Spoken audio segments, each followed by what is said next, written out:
얼마 전 이재명 40.3%, 윤석열 37.2%로 지지율이 역전됐다는 여론조사 결과가 나와 관심을 끈 적이 있었죠. 바로 한국사회여론연구소 KSY가 실시한 여론조사였는데요. 그런데 해당 조사에서 질문 문항이 이재명 후보에게 유리했던 것으로 알려져 논란이 되고 있습니다. 질문 문항을 놓고 장난질을 했다, 이런 의심을 받고 있는 것인데, 이래서 여론조사 못 믿겠다는 말이 나오는 것 같습니다.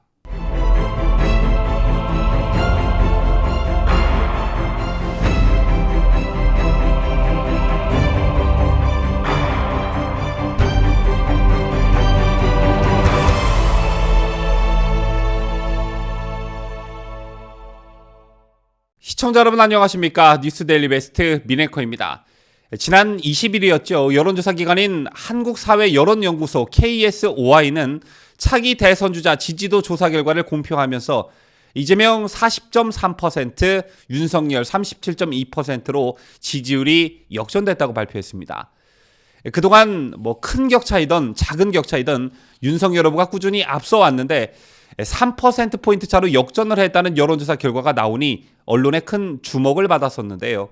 그도 그럴 것이 여론조사를 실시한 기간엔 이재명 후보 아들의 상습 도박 문제가 벌어졌을 때였습니다. 그런데 이재명이 윤석열에 역전했다고 하니 좀 이상하다, 이런 생각을 하셨던 분들 계셨을 겁니다. 자, 그런데요, 이날 실시된 여론조사가 좀 문제가 있었습니다. 자, 이거 다분히 의도적이라고 봐도 무방할 듯한데요.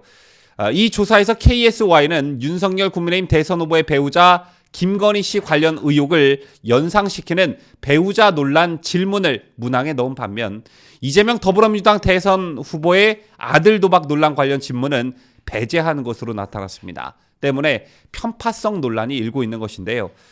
문제의 KSY 여론조사 결과는 지난 20일 발표됐습니다.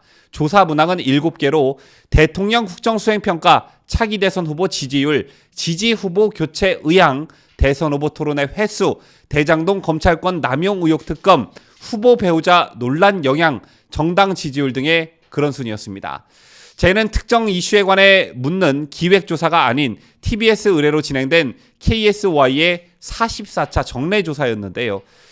KSY는 우선 특검 관련 질문에는 여야 후보 의혹 모두 거론했습니다. 선생님께서는 이재명 후보의 대장동 관련 모든 의혹과 윤석열 후보의 검찰권 남용 관련 모든 의혹에 대한 특검 도입에 어떻게 생각하시는가? 라고 물었습니다. 하지만 가족 리스크와 관련해서는 한 가지 사안만 물어 논란이 되고 있는 것인데, 특검 관련 질문에 이어 곧바로 대선 후보 배우자의 자질이 후보 선택에 얼마나 영향을 미치는가라는 질문이 나왔습니다. 즉, 윤 후보의 배우자 김건희 씨를 염두에 둔 질문이었죠. 하지만 이 후보의 아들 도박 논란 관련 질문은 제외했습니다. 그렇다면 조사 기간을 좀 살펴볼 필요가 있겠는데요. 이 여론조사 실시 기간은 지난 17일부터 18일 이틀간 이어졌습니다. 이 후보 첫째 아들의 도박 논란은 16일, 윤 후보 배우자 김건희 대표의 허위 이력 기재 의혹은 14일부터 불거졌는데요. 그러니까 이 두 후보와 관련한 논란이 벌어진 뒤 여론조사를 실시한 것입니다. 그런데도 윤 후보 배우자의 문제만 전국 만 18세 이상 1,008명 대상의 유권자들에게 물은 셈이죠. 자, 이걸 어떻게 의도적이지 않다, 이렇게 볼 수 있을까요? 이런 문항이 어떤 영향을 미쳤을지는 모르겠지만 어쨌든 이런 편향된 질문 문항이 포함된 여론조사에서 윤 후보는 선두 자리를 이 후보에게 내줬습니다. 여론조사 관련 현행법은 특정 후보를 대상으로 한 편향적 질문을 해서는 안 된다고 규정하고 있는데요. 공직선거법에 따르면 조사업체 등 누구든지 특정 정당 또는 후보자에게 편향되도록 하는 어휘나 문장을 사용해 질문하는 행위 등을 해서는 안 된다, 이렇게 되어 있고요. 중앙선거 여론조사심의위원회의 선거 여론조사 기준 6조에도 보면 특정 정당 또는 후보자에 대해 긍정적 또는 부정적 이미지를 유발할 수 있는 내용 등의 질문을 작성하거나 질문해서는 안 된다고 명시하고 있습니다. 여러분께서는 해당 여론조사가 관련법을 어겼다고 보십니까? 아니면 공평했다고 보십니까?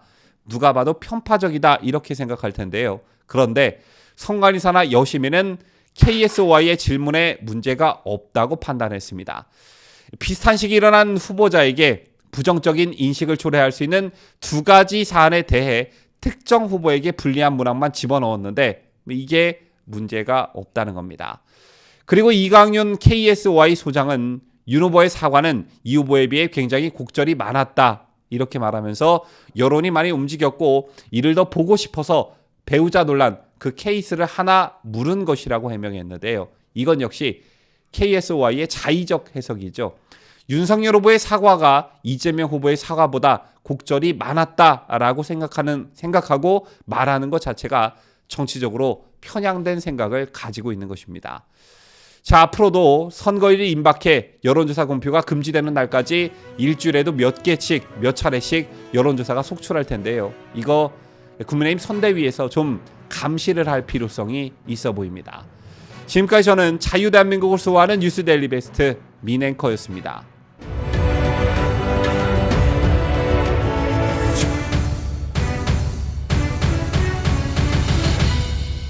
함께해요. 뉴스데일리 베스트.